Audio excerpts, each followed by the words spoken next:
November 1932, Western Australia. The military rolls out at dawn. Machine guns, 10,000 rounds of ammunition. Trained soldiers, led by a decorated major of the Royal Australian Artillery. Their enemy? Birds. Giant, flightless, permanently unbothered birds. This is the Great Emu War, the only campaign in modern history where an army was defeated by wildlife. Twice. And no, none of this is made up. Every fact you're about to hear is real, documented, and deeply embarrassing for exactly one of the two sides. Let's back up. The Great Depression has crushed wheat prices, and thousands of Australian farmers, many of them World War I veterans, are barely hanging on. And then, the emus arrive. 20,000 of them, 6 feet tall, 50 kilometers an hour, always hungry. Every year, emus migrate across Western Australia, but this year, the farms sit directly in their path. They flatten the fences, they devour the wheat, and then the rabbits stroll in through the broken fences to finish whatever's left. The veterans beg the government for help. And the Minister of Defense, Sir George Pearce, has an idea.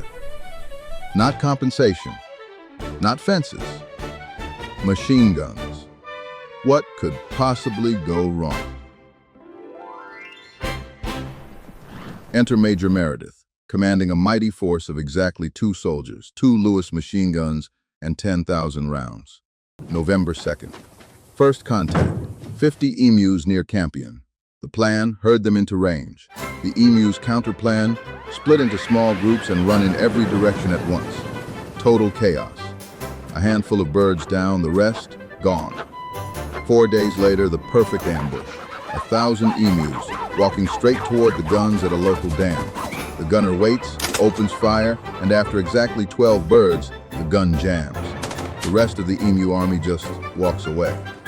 You could not write comedy this good. So Meredith escalates. He mounts a machine gun on a truck to chase them down. Small problem. Emus run 50 kilometers an hour. Over terrain a 1932 truck absolutely cannot. The gunner gets bounced around so violently he never fires a single shot. After 1 week, 2,500 rounds spent. For somewhere between 50 and 200 birds. The newspapers are having the time of their lives. Parliament actually asks whether medals will be issued. And one member suggests the medals should go to the emus, since they'd won every round. Even Meredith surrenders to respect.